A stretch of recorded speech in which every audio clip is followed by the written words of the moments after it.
Okay, Give me starting. one sec. We're about to, it's just going to the YouTube live. Give me 30 seconds. Okay. Okay, aloha everyone. We're gonna call to order our December 13th meeting of the Kaho'olawe Island Reserve Commission. Aloha and welcome all of our commissioners and our ED, Mike Kaho'olawe, and everyone joining us on our KIRC staff, our AG. If folks have like comments or they're viewing during our YouTube broadcast, right, they could, Maggie, do we just want them to comment or chat? I can monitor the YouTube comment. That'd be easiest probably for anyone watching. Yeah. Right, Maikai. Okay, thank you. We're gonna jump into our. We got a good agenda today. Let's jump in. Let's start with approval of our minutes of June 28 commission meeting. Is there any questions or comments from the commission? If not, I'm looking for a motion to approve our minutes. Chair, I move to approve the minutes. Thank you. Is there a second? Second. Anela, mahalo. All in favor? Aye. Aye. Aye. Our minutes are approved. Just a question, Chair. Yes. Regarding the honorary resolutions, are copies made and sent to the respective commissioners that were honored? We're still trying to figure out how to get them all signed. So I'll probably deal with that on Friday. We'll print out a copy and then we got to circulate them to all the commissioners for their actual hand signature. And then the original will go to the commissioner, a copy to us, and then we will also send copies to OHA and the legislature, and I think a couple other places we have listed in the resolution. Yeah, but it's just getting the signatures. Before we used to do it at the commission meeting, but now with the remote, it's a little more difficult trying to circulate everything. We actually have quite a few resolutions that we still have to circulate for physical signatures. Yep, good follow up. Yep, want to make sure we recognize our John Chang and Ati Hoku Lani Hope. Okay, we're gonna move to our action items. Action item 4A, review and approve amendment to fiscal year 2022 KIRC operating budget. Yeah. Oh, hi, Commissioner Lindsay. Welcome. Maggie, can you give me a share screen? I have a presentation.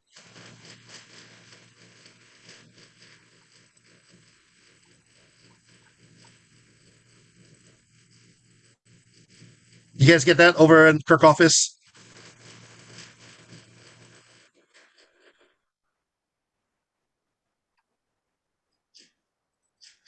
Hey, Maggie. Yeah, Maggie had to leave the room, so let me try to get the share screen up. Okay.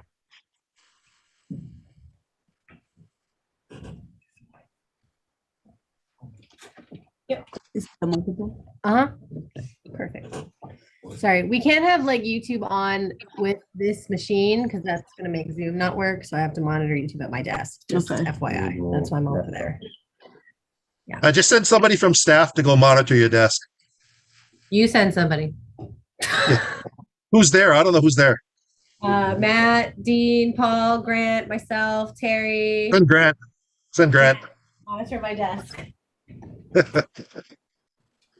Okay, you guys got the share screen? There we go. Okay, here we go. Okay. Let's see.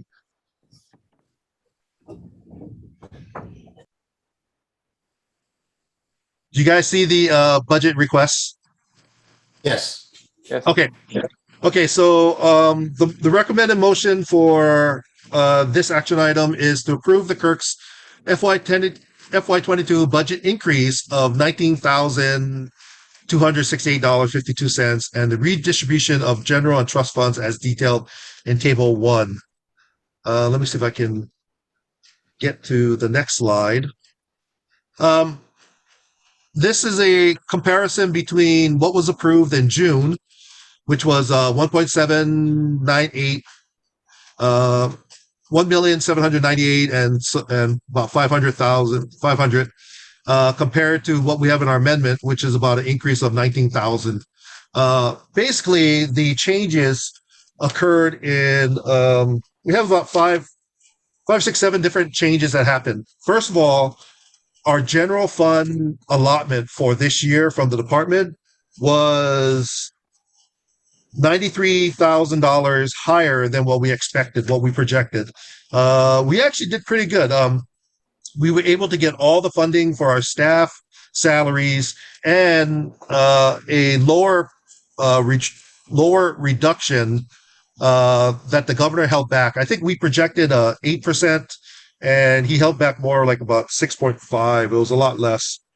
So part of this increase was used to move some of the Maui office expenses that we had that we were using trust funds or non-reimbursable trust funds, and moving it into general fund. And then about 47,000 of it is being applied to the base camp management contract. So reducing our requirements on non-reimbursable trust funds. As we made this adjustment and we found this additional cash, our whole primary purpose was to reduce the amount of money that was being taken from the trust fund that was not being replaced by either a grant or some other income source. So our second one is when we were looking at the general fund carryover and reviewing all the encumbrance memos that we had from last year, we found that we had about another $10,000 available that was already encumbered from FY21 that was available for this year. So that allowed us to also move some additional expenses from trust fund back into this general fund carryover number. We also were able to take a better look at the grants that we were awarded. In the grants, we had about $37,000 that was allocated between the North American Wetland Conservation Act and the Department of Health Clean Water Act that could be used for boat operations. So what we were able to do is everything in our budget that was related to the boat and to our Kihei site, we were able to move that from non-reimbursable trust funds to reimbursable trust funds, and will be reimbursable to both of these grants. We also were able to find that in the Department of Health 5 grant, we could reimburse about $10,000 worth of our base camp operational costs. And also we could take about, we had a remaining balance of $18,000 in contract money from our Institute of Library and Museum Services grant that we could use for a contract. So we also use that money to reduce our base camp operating costs. Overall, we were able to reduce our non-reimbursable trust fund by $98,000. So close to $100,000. So we were able to save. So that's overall $100,000 that will not be taken from the trust fund. Everything else will be replaced. You know, all the reimbursable ones, it's reimbursed by some grant. Overall, this caused our total budget to increase about $20,000. So the majority of what we were trying to do is move everything from non-reimbursable to reimbursable and minimize our non-reimbursable costs. Overall, within our budget, a couple of areas, you can see the highlighted yellow.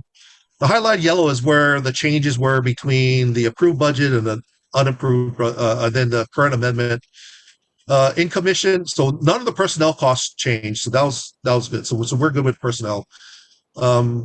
In commission costs, we moved some of the in the commission costs, we were able to move non-reimbursable. Let's see, where is this?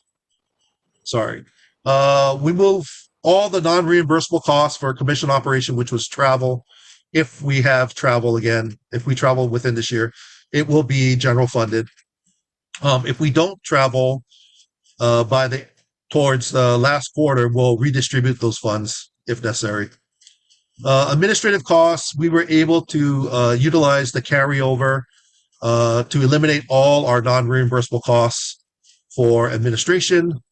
Our only non-reimbursable trust fund money is in operations, which is the remaining of the base camp contract. We were able to increase a lot of our trust fund reimbursable costs and use some of our general funds in our operations. The last two areas, an ocean and restoration, we just had corrections in the budget. One of the grants, one of the grants is actually should have been with restoration, so we moved that into the right place. And we had some formula problems with the original budget, which we corrected it. I think it was about $5,000 difference. So overall, and then we also made one adjustment in restoration to the personnel. We had originally budgeted for a full year's funding for our KIRC 2 specialist, which was hired from the DOH grant. The person started 1 quarter later, so we're going to move 1 quarter's worth of the budget from this year to the next fiscal year, because the grant allows us to have funding, is providing us funding for 1 full year of that specialist position. Overall impact is to the trust fund. The bottom line on the ending balance, is about 60,000 higher than what I projected in the start of the year. And the numbers for grant income, trust fund interest, fee and permits, and giving, those are all still estimates too. We'll have better ideas as we approach towards the end of the year. And they're kind of conservative numbers. So we'll be looking at starting to FY23 at over $1 million in trust fund balance. So overall, in conclusion, we're requesting that you approve the budget increase and the distribution that we presented in the memo. Thanks, Mike. Questions from the commission? Mr. Chair, Aloha, Vice Chair. Sang Malu asked for your attention first. I'll let him go. Okay, thank you, Vice Chair. I had a comment and I just wanted to say thank you. I mean, I guess it worked out in our favor to be a little bit more conservative over the summertime, and we did get to lower the costs from the non-reimbursable part of the trust fund, so I can definitely appreciate that. I guess the $19,000 spread out, I think I see it's spread into the increased part is with the ocean commission and I believe the restoration. And I guess for the ocean, I see the biggest increase from what we approved to what the amended was. So what will that money be going towards?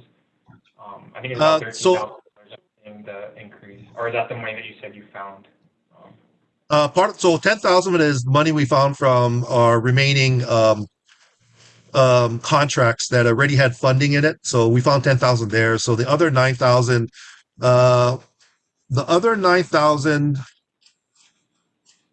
so just the plus up part.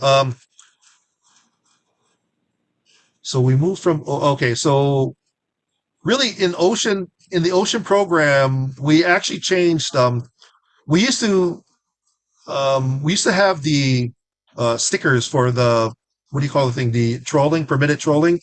They used to be included in the non-reimbursable column, but in truth, with the fee for trolling, they actually pay for the stickers. So we've moved those over into reimbursable. So it's better reflects what really happens. And the Cook Foundation grant, which was about $13,000, it was in the ocean side, but it's actually, we moved it into, we corrected this and moved this budget to the Pyro grant. So in our original budget, we had the wrong number for a Cook Foundation grant that was in the ocean program. It was really the budget for a program that was restorations money. So it really was a shift between the two programs. And then I forget what, the other correction was we didn't have, so the Pyro grant, that had to be fixed. So I think between the two fixings, it made up the balance of the increase of the 19,000. Okay, thank you. Thank you, Chair. Yeah. The one thing I just want to make comment is that this is all this budget is prior to another grant that we have pending that we're supposed to have found out this month. It was the CARES Act funding, and we had put in for 100,000 for the CARES Act funding. If we do get that funding, which there's a good chance we do, we're going to relook at the rest of the non-reimbursable costs that we have and try to move those into a reimbursable column so that to minimize the drain on the trust fund. So that's the focus of what we're going to try to do if we do get this CARES Act grant that's supposed to be awarded either now or the beginning of the year.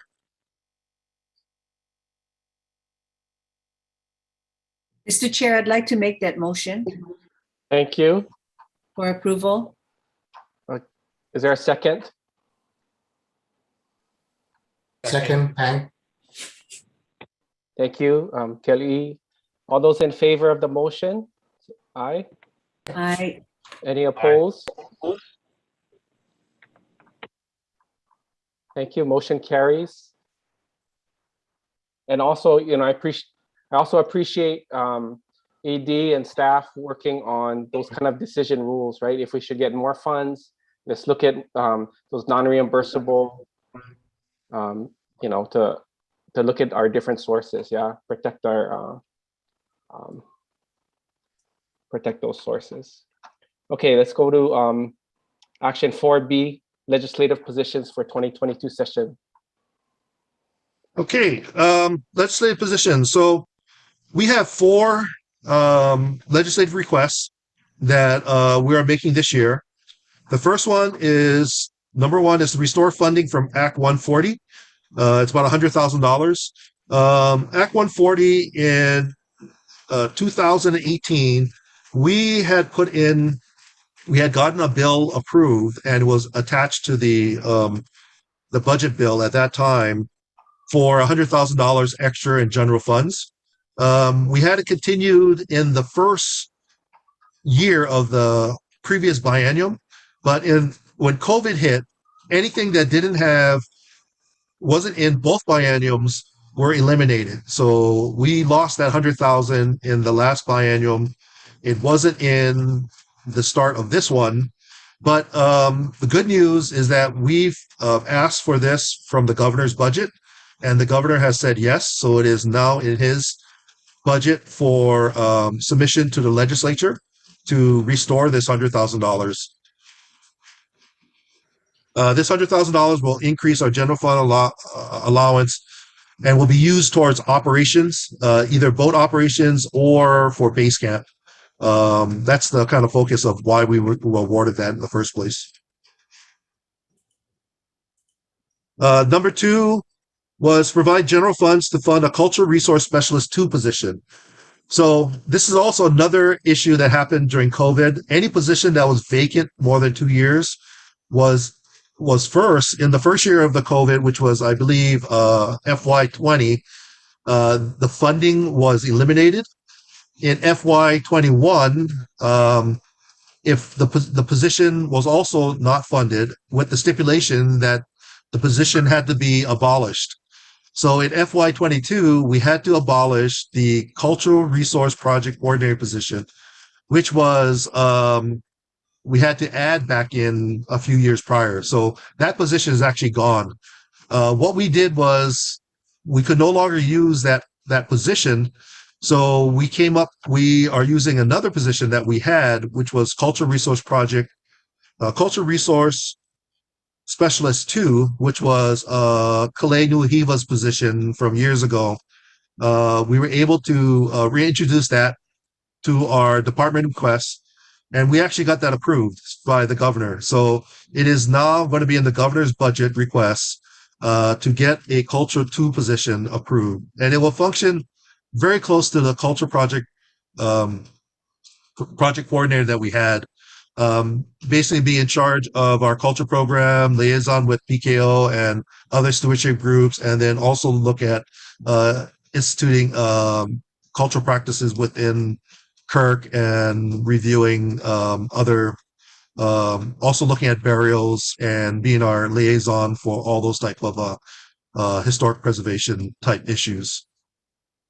So that is in the governor's request. So we'll be pushing during the legislative session for both the finance and WAM committees to push those bills forward in the governor's budget and to approve funding for those two requests.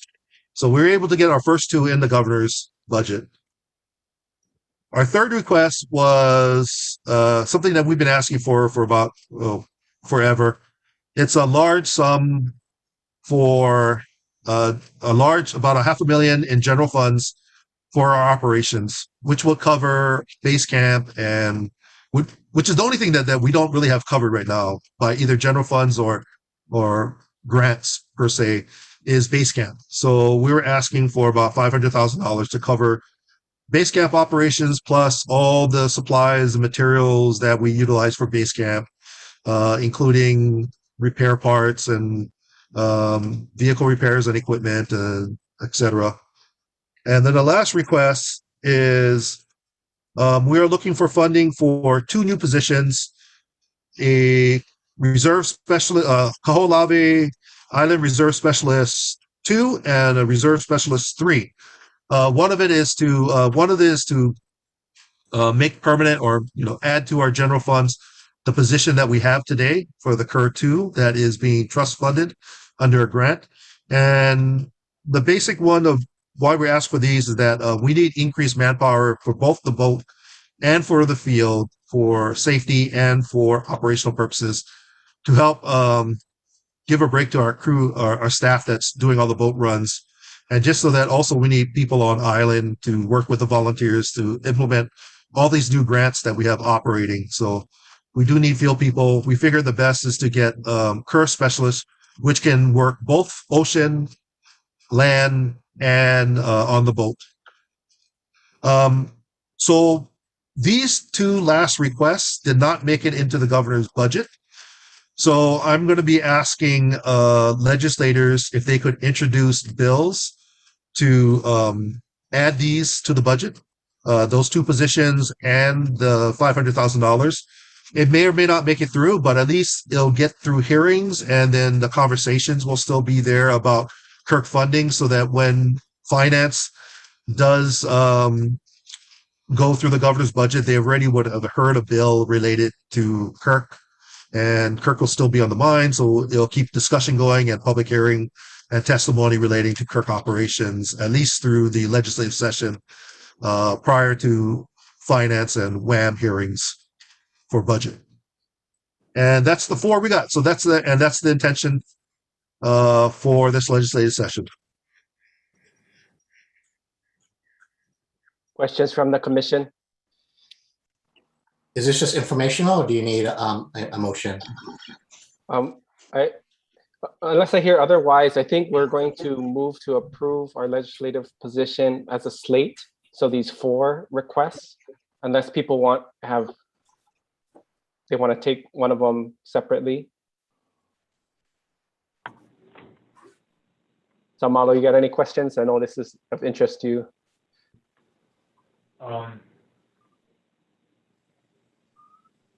No, I would just request that if I get the budget, a position description sent to me for the cultural resource specialist 2 position, but I'm okay.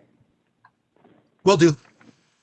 I'm okay. So, Mr. Chair, I move that we take all 4 positions for approval. Thank you. Is there a second? Second, Kelly Pang. Sorry, I think we're supposed to do approval by or voting by roll call because we can't see everybody, right? So maybe if if I can have Terry go through our voting by roll call. Vice Chair Lindsay, Yes. Commissioner Evans, Aye. Commissioner Mataafa, Aye. Commissioner Pang, Aye. Commissioner Piscaya, Aye. and Chair Kaakua. Aye. Thank you. Motion carries. Chair, do we have to re-vote the first one then? Did we do it by roll call, the first one? No, I We just didn't. asked for by oral consent. I said, but I gave the 4 oppose and abstain. Maybe I'll defer to staff. You guys want to do it again? I think that it's okay. I mean, we have everybody on video Yeah. that raised their hands as aye, so I'm good with that. And then it is unanimous for the record. Okay, that works. Let's go to action item 4C. Okay, action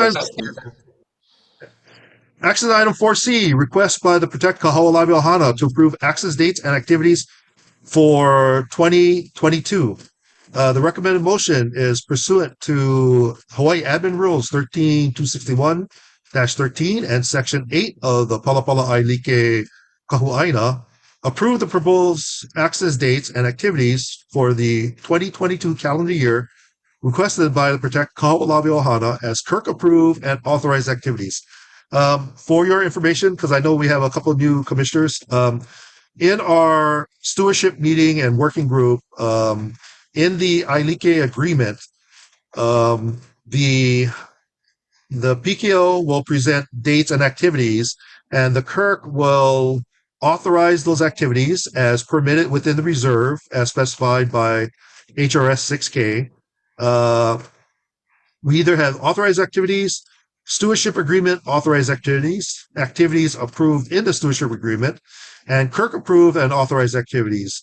KIRC approved and authorized activities are activities that have been formally approved by the commission action taken at a duly noticed public meeting as meeting the criteria of Section 8 of the stewardship agreement.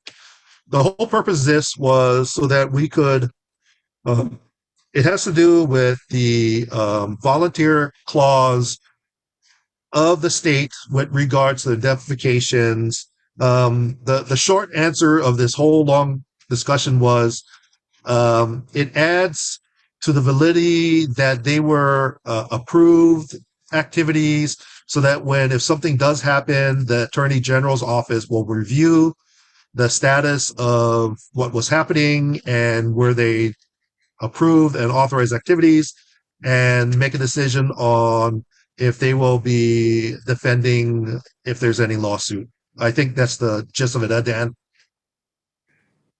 Yeah, okay. So we had a meeting last Monday to go over the dates and also go over the activities. There has been no change to the list of activities. So in the memo, there's a list of activities that were approved. We haven't changed anything. There is a request, and it has to do with the next motion. As part of the stewardship agreement to encapsulate the recognition of the PKO as a recipient organization for EV with regards to Kaho'olawe, but we will take that up on a future date. That's just for information. So at this time, there is no change to the Ailike. We do have submitted the dates. There's 2 documents. One is a document provided by the PKO with regards to what the dates they submitted. And then in the memo are the dates that we will be approving. There are slight differences. In April, there was, initially at one time, there was a request for access in Honakanaya, but the KIRC could not support that because we are going to be supporting spring break. So we can only support one access block a year. Same thing with September, there was a initial request for an access in Honakanaya, but it doesn't fall within our block that we have. I think pretty much everything else is consistent. There are some locations to be determined, as in June 17 to 20, Kealapula Hiva Akane, the location to be determined, or if that's going to be actually used. The dates that are presented here, if approved, they will be authorized, but it does have within our executive policy manual that the executive director can administratively modify these as needed upon request by the PKO within the calendar year. So if there's any request to add a date, to move a date, they can request, and then I can administratively approve that as a follow-on to this motion that you guys are approving at this time. And likewise, and you can also, I guess, delete or not allow access based upon weather events or something like that, I assume. Yes. Usually we don't delete the we'll provide notification of any dangerous storms, or sometimes the access are not even used. Like the odds of December accesses are very rare, and if there is going to be one, we just leave it on the calendar, and if nobody goes, we just note that nobody went. Okay.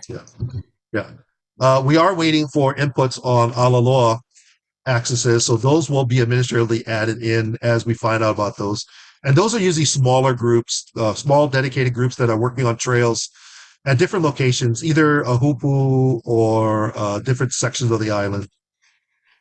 And another question, as a new commissioner, I'd like to receive a copy of the Palapala Ailike Kaho'olawe. And if it's been approved by the commission, I recommend it also be posted to the website. Okay. Good suggestion. Yeah. Terry, I think is it on the website already? I don't see it under plans, policies, and reports. Terry.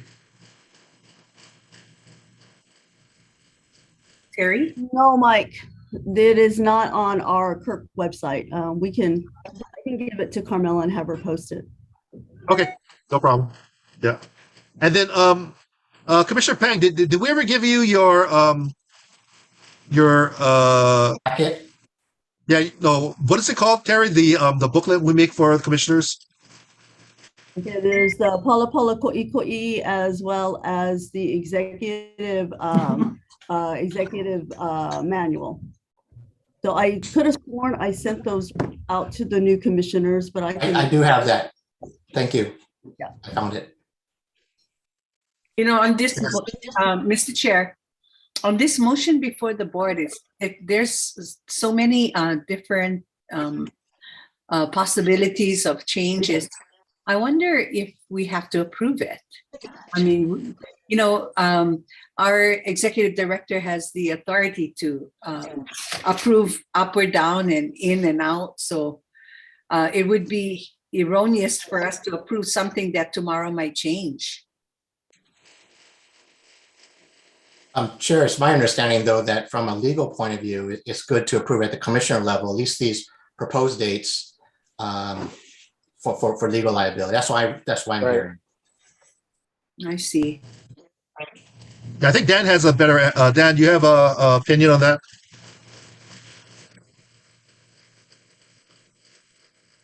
Well, can Yeah. We can hear you. yeah. I think the legislative proposals evolve and change, but you do have to have some agreed upon position at the outset. I think that's appropriate. I think also for our access dates, right? And with our ILK. No, I definitely think a starting position that's addressed as an agenda item, whether for legislative positions or access dates, these things need to get approved. And if they get changed, then it may have to come back. But I think this step is important. Well, Saumalu. Well, Chair, yeah, I just had a question because I think Mike did say that he can administratively change without our approval throughout it. So I guess it kind of piggyback off of Vice Chair's. So I don't know, are we with this motion that was recommended by the Executive Director kind of giving up our ability to respond to potential date changes? Well, I believe the date changes are going to be it's going to be the access that's listed, but they may either instead of starting on Wednesday, they may start on Thursday, or because of weather, they may stay till Friday. They may stay an extra day or delay a day. So those are usually the administrative changes that we're doing. If since we don't have the Alaloa dates, we can come back. We're planning to come back in February for another meeting to do some follow-on other agenda items. We can ask that they have those dates available by then, and we can modify this motion with the new dates added in, and you guys can approve all the Alaloa dates. Well, then, Chair, Yeah. I make a move. I move that we approve the the access dates that's outlined on our agenda. Thank you. Is there a second? Piscaya, second. Hollow. Commissioner, vote by roll call.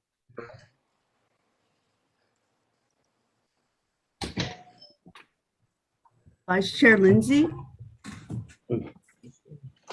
Yes. Commissioner Evans, Aye. Commissioner Mataafa, Aye. Commissioner Pang, Aye. Commissioner Piscaya, Aye. and Chair Kaho'olawe. Aye. Motion carries.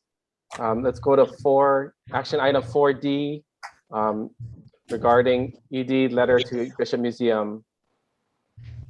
Okay. KIRC support of PKO EV Kupuna reinterment request. The recommended motion is authorize the KIRC ED to send a letter to Bishop Museum on behalf of the Kaho'olawe Island Reserve Commission to request the repatriation of EV removed from Kaho'olawe, recognize the PKO as the recipient organization, authorize the reinterment of the EV on Kaho'olawe, and approve the coordination of the KIRC and PKO to conduct the reinterment. The PKO approached the KIRC is currently seeking to repatriate EV Kupuna that was removed from Kamohio Cave during the 1914 Stokes expedition. The material collected from Kaho'olawe were later deposited in the collection of Bishop Museum.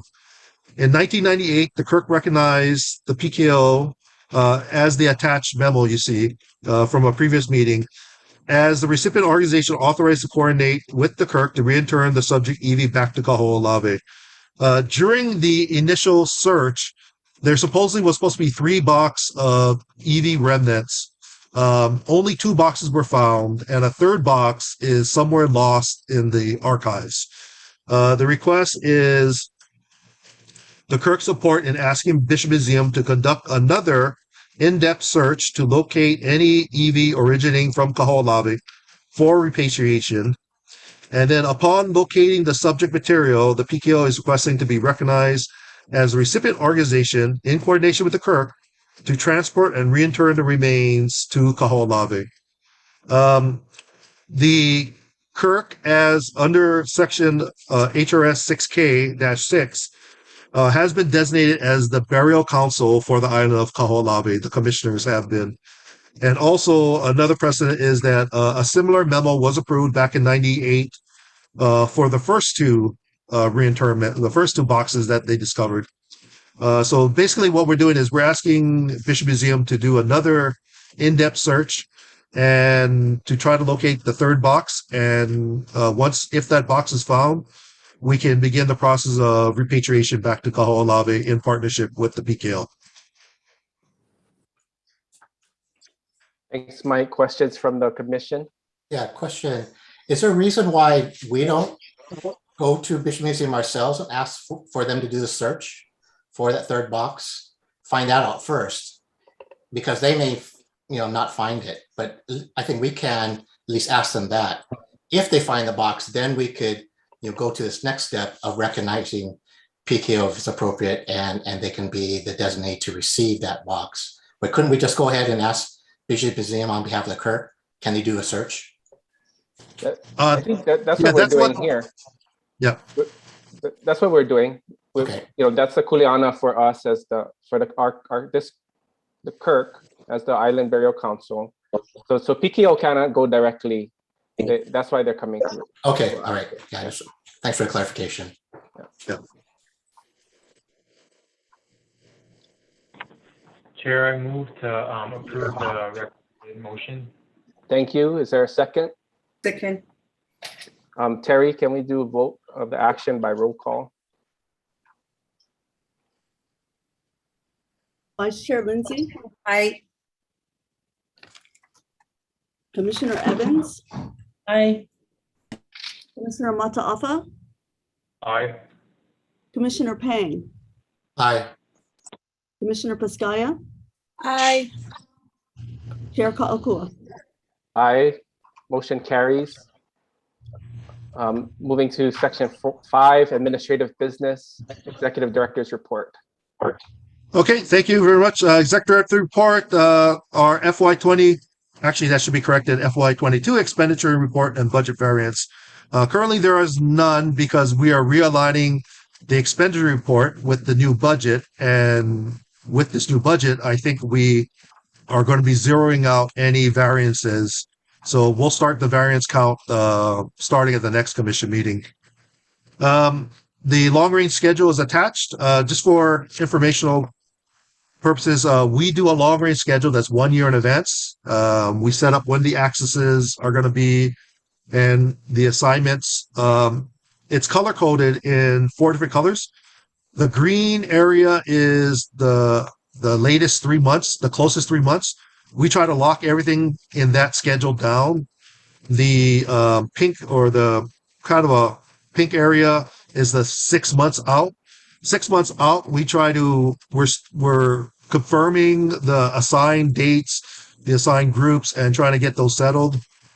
In the purplish area, which is the 9 month out, we are assigning people to those groups and selecting the dates. And then the 12 months out, we're just laying out all the different activities that are coming up, and then try to work with the PKO to have our access coincide with their Kaho'olawe access as much as possible, or also to be on island to support any large trans-island type of accesses like closing Maka'iki, or right now we're supporting the rain ceremony happening out of Honakanaya, and also in the summer the solstice observations, the equinox observations in the summer. So that's the long range. That's just kind of if for people who are not used to seeing our long range schedule.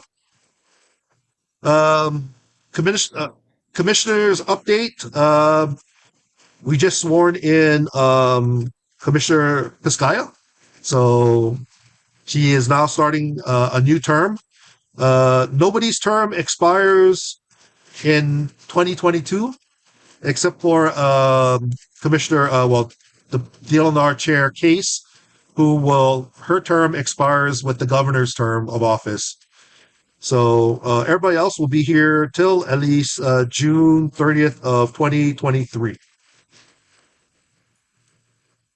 Let's see. We do have one new staff person. The Department of Health grant number 5 is providing funds for one Kaho'olawe Island Reserve Specialist 2 position. We hired Megan Dunn for that position starting in October for 1 year. Megan has previous boating experience and also has a captain's license, and she's been doing boat operations and work in the field with our restoration program. So she's getting a lot of good training on the different aspects of KIRC operations and field operations. A couple of updates on our COVID procedures. The governor's emergency proclamation number 21-7 required all contractors and visitors entering, working, or providing services in any state facility should identify all employees accessing state facilities and attest to each employee's vaccination status. We also received word from our deputy AGs that this is also included for volunteers, that they must attest to their vaccination status or must be tested within a week. So, combination of all our volunteers that come to Honakanaya must submit the attestation form, which is the Form A, and indicate either if they've been fully vaccinated or if they're unvaccinated, they will be testing prior to arrival on island. And we have also made that requirement for the Ohana for their accesses, and they have been complying with that request. Lately, this month, we've been reviewing the latest CDC guidelines with regards to the hotel industry, also for summer camp operations and birthing facilities.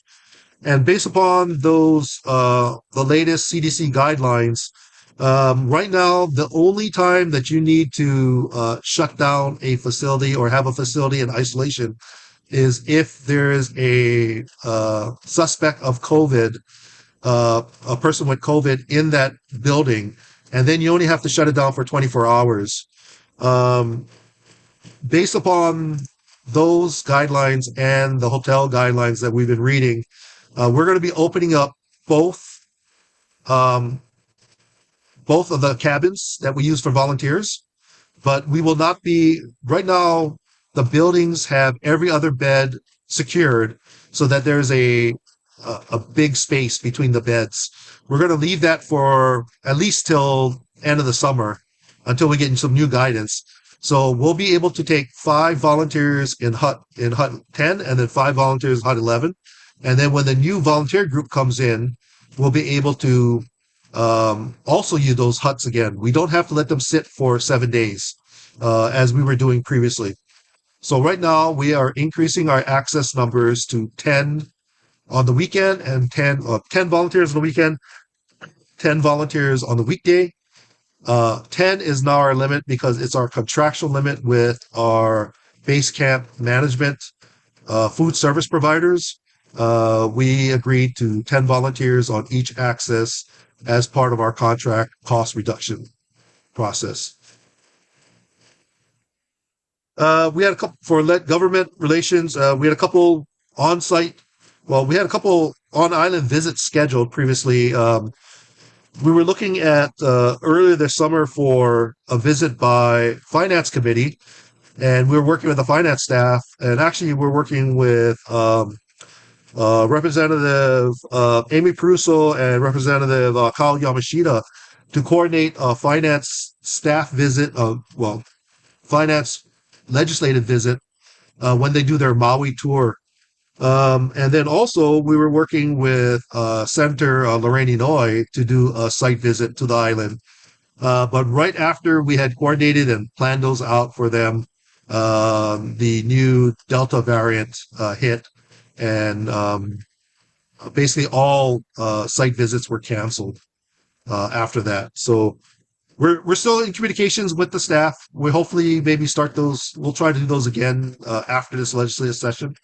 But we lost the opportunity to have on-site visits by those two big committees. Finance and Senator Inouye is the chair of Water and Land.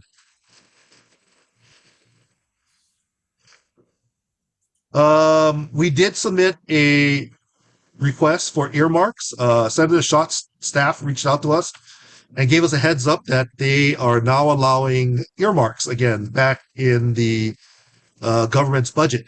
So attached to my memo somewhere back here is the write-up that we submitted. We had 2 write-ups, one having to do with recovering and rebuilding our infrastructure capabilities after the big fire.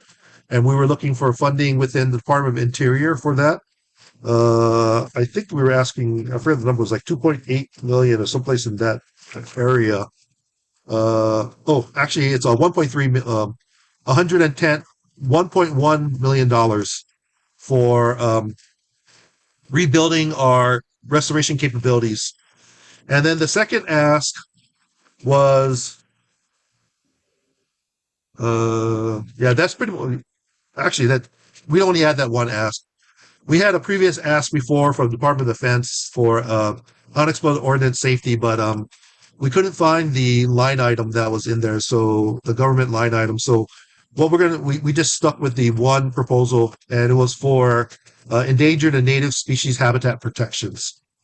We did get word back from Senator Schott's staff that we didn't get the earmark included into the budget, but at least we've gone through the exercise of getting it written, and we'll have it available for the next federal budget when it comes up. That's all I have for my ED report. If there's any questions on anything.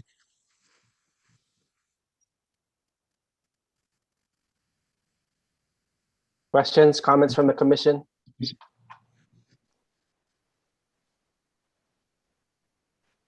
A little more. Doing good, Mike. Okay. You'll also see attached to after the budget, after my ED report, you'll see the expenditure report, so you can take a look at that.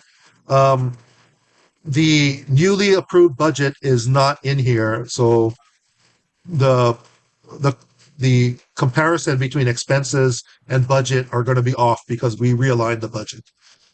We just finished with the budget.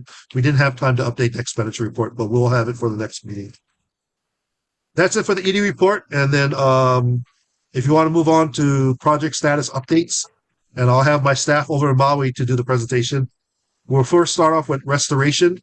Paul.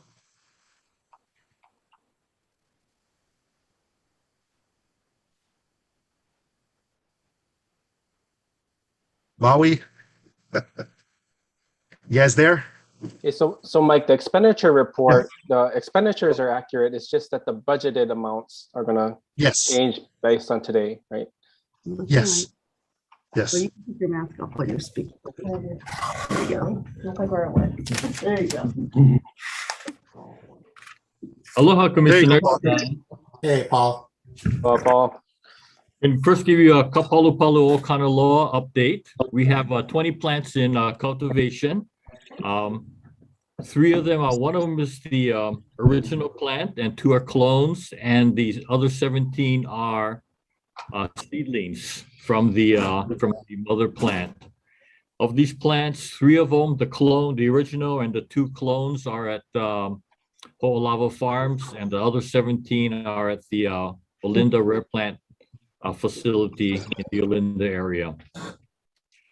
We have writing a grant with the other partners in this venture, Hawaii Tourism Authority, for the purchase and the construction of to make 20 planter boxes to house or to further put these plants in, and these plants will be stored, distributed to Kahanu Gardens in Hana, Maui National Tropical Botanical Gardens on Kauai, the Olinda Rare Plant Facility, and also to Maui Nui Botanical Gardens. That's the status of Kaho'olawe Kanaloa. Next topic is the Pacific Bird Habitat Joint Venture Project. And this project entails a soil enrichment project that we're doing in partner with Skyline Adventures on Maui. And it involves putting out 30 test plots, and with the addition of biochar and other organic teas and microorganisms to try to enhance the soil fertility on the island. At the end of the project, we have taken soil samples, and we're in the process of getting them analyzed before the project, and then we'll be taking further soil samples after the project to determine the increase in fertility in the soils. And down the line, about another 6 months, we'll be putting in plants within these sites too. The Department of Health 5 Clean Water Branch project, the area above Hakuawa is about 120 acres. And this is our fifth grant that we got from the Department of Health in this area. And it's adding another 5,000 plants to this area, but also putting out 20 check dams. Of that, we've already put out 11.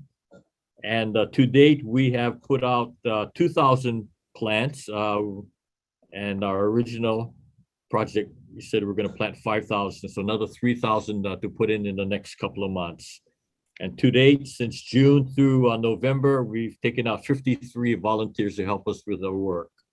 And again, as Mike said earlier, the addition of additional staff person, Megan Dunn, has helped us tremendously in moving ahead with not only this Department of Health grant, but with other projects that we are trying to get accomplished on Kaho'olawe. Are there any questions?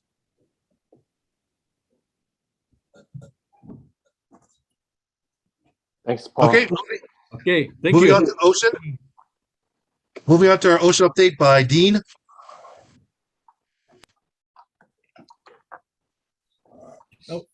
Good afternoon, Dean. commissioners.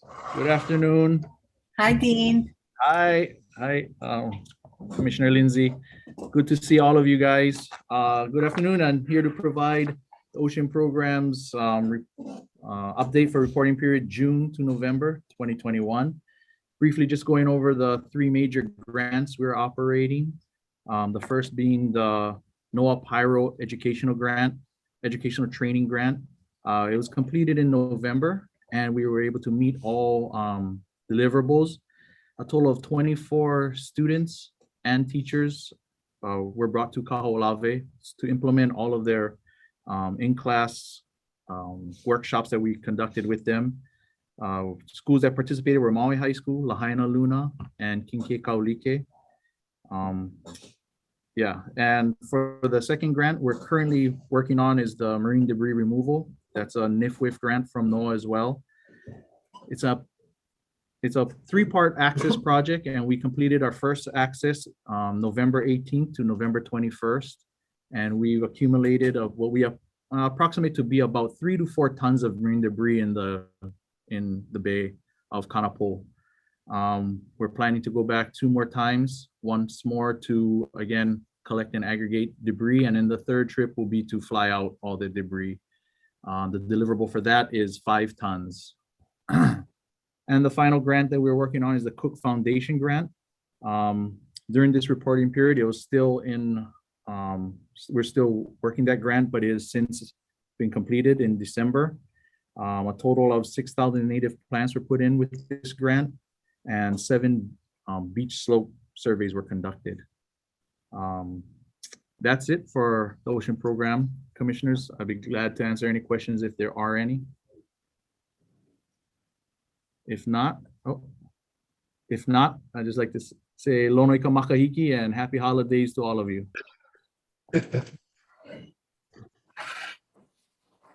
That's all the updates we got. Just a quick one on our grant status. We do have a whole bunch of grant applications that we're waiting to hear from. We did apply for a lot of the HTA Aloha Aina program grants. We submitted one titled Spreading Aloha Aina Through Community Engagement under the HTA Aloha Aina program. We also sharing the story of Kaho'olawe Past, Present, Future under the HCA Kukulo'ola program. We had a grant, both of those, there were about $80,000 for the first HCA grant and about $35,000 for the second HCA grant. The third one we had was an Upland Mauka Wetland Restoration, part of the Bureau of Reclamation Water Smart program. It's about a $2 million grant, so that's the top of it. Right now we submitted on 12/9, and announcements will be somewhere later in 2022. And then the last one is supporting KIRC operations, NEA rescue plan funding. We submitted for about $150,000. Award notification is sometime this month, maybe the end of the year or beginning of next year. And that's the CARES Act money. grant that we were waiting for. We did not get a BWET grant application, which was titled Increasing Safe, Meaningful Access to Kaho'olawe through Physically Distanced Outdoor Learning. It was an application for $150,000. The large volume of applicants, with the addition of a third category for projects attempted to deal with COVID, had a lot of people applying for this grant, so it was very difficult to compete for that one. So, but we did not get that one. That was a BWET Hawaii grant. And I think that's all we have for this meeting. We are looking at somewhere February-ish time frame for the next meeting. A couple of things we wanted to do in that next meeting. One was to brief the commission on any bills that were introduced next month in January regarding Kaho'olawe. I'm assuming that the legislative the commissioners that were involved on the legislative briefing last year, which was Commissioners Lindsay and Somali, you guys both want to be part of the legislative committee again, or the working group? Yeah, Okay. I'll just say I can if, unless there's somebody else who wants to jump in and do it. I don't know if there's a set number of commissioners who can be on it, but it would be a good opportunity if somebody else would like to, a new commissioner. But I'm okay with being on it if that's not the case. It's limit 2. The limit is 2 that I can talk to. You're good, Salmalu. We like having you there. You bring a good, very intelligent questions. And then, of course, Vice Chair, she's with the workings at the Capitol. So I think we're well represented. And then we have, of course, our DLNR Chair. She's involved in some of those conversations from the DLNR side. Yeah. Okay, and then so in February we'll brief the commissioners on any changes, any bills that are introduced. Hopefully we can get a couple bills introduced. Got some phone calls to representatives and senators. Our strong supporter, Representative Yamani, is no longer Water and Land Chair. He is now Health and Human Services Chair. So we'll still see if we can get him to submit a bill for us, and then we'll kind of seek who else we can get. We have a new senator that represents Kaho'olawe with Senator DeCoit, who took over Senator English's seat. So we'll seek her to help her support on some bills. Also in February, if we do get the CARES Act money, we'll have another budget revision because we'll have to include that money. And then the last one we wanted to do in February was we had 3 more resolutions that we wanted to introduce a couple of resolutions at this meeting, but when we found out that Uncle Bobby Luai passed away, we wanted to defer it off till February. We were going to introduce 3 resolutions in commemoration and honoring their work with Kaho'olawe for Kami Kanoa Wong, Uncle Les Puluoil, and Uncle Bobby Luai. And we'll try to get all those written up and prepared for our February commission meeting. And we'll have enough time to at least give a heads up to the family so they can participate if they want to. Mike Ka'i. I think just a note for the commission to, I'm really happy to have, one of, the best ED in town to kind of keep KIRC organized and on track. But however, it's up to us to set vision, and if there's things that you want to bring, or you're just wondering about, right, between these KIRC meetings, then please reach out to me and Mike. Yeah, so we can bring it to our commission meetings and we can have that discussion. Yeah, you guys bring a lot of EK to the table, and we're not here to just good next. Yeah, like I like that part because I know Mike is really attending to what we need to attend. We're on the same page here. Yeah, but yeah, for the commissioners, we can feel free to reach out to me and Mike. Yeah, I'm always available. I mean, even on vacation, I'm still available. Technically, I'm on vacation tomorrow, so I might be on vacation the whole rest of this month because I have to burn off all my vacation. But I'll be around.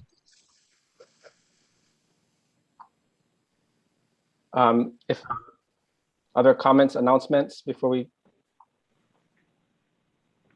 Yep. Oh, yeah, Chair. No, I appreciate all the work that the staff has done. I know, just, maybe for the next meeting when we go over the project status updates, I guess to your point, Chair, was maybe if we could have a little bit more context when it comes to the scope of some of the projects, because it sounds like they're doing really interesting work, but just to kind of see, if we have, I think for the ocean, you kind of talked about, some of the deliverables and goals. If we could have that for the other updates too, that would be great. Can do. I appreciate all the staff's work too. It's really good. Just a little bit more context for me, I think would be helpful. Yeah. And actually, that'll be we're just putting together the annual report this month for FY21, and that'll have all that information for all the projects for those. And then we'll even have the start of the newer grants for the objectives for that. So yeah, we can definitely have that for February in a nice visually consumable format. Thank you.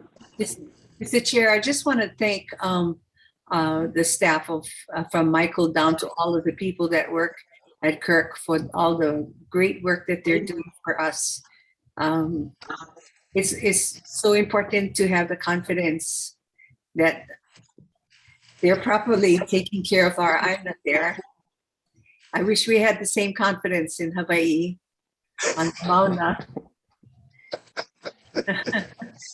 But I want to mahalo them. And, I think if we all stay close together and kako each other, we're supposed to be moving ahead, and let's do that. Each year we have higher hopes. Yeah. So I'd like to personally wish all of the commissioners and Mike and his staff happy holidays. And if OHA can ever be of any help to you folks, now is the time to ask. You got money? Ole. Well, we have a I gotta ask. We have a big campaign for the legislature this year on the public land trust money. So, if we got our fair share, we could help Kaho'olawe. We could help, but it's been a struggle for 20 or so more years. So I'm hoping that we're doing a different strategy this time, and maybe we can garner the support of the legislators, the Senate and the House. Yeah. I just had to ask, it wouldn't be I wouldn't be doing my job if I didn't ask. You're right. I know you, Mike, and you should always ask. Yeah. And I'll keep my eyes open for some spare change. Yeah, and just for information, come this March, I would have been here for 14 years, and I think I've served the longest of all the EDs. Oh, and rightfully so. You're doing a good job. Thank you, Vice that's all Chair. we have. Yeah. No other comments. Lono ika makahiki. We're adjourned. Yeah. Wow. Thank you. Not even 3 o'clock. Yeah. We're getting better. Aloha. Aloha. Yeah, one of these days we'll have a meeting in person again. We'll meet in person again. We will soon. Okay. Aloha. Aloha. Happy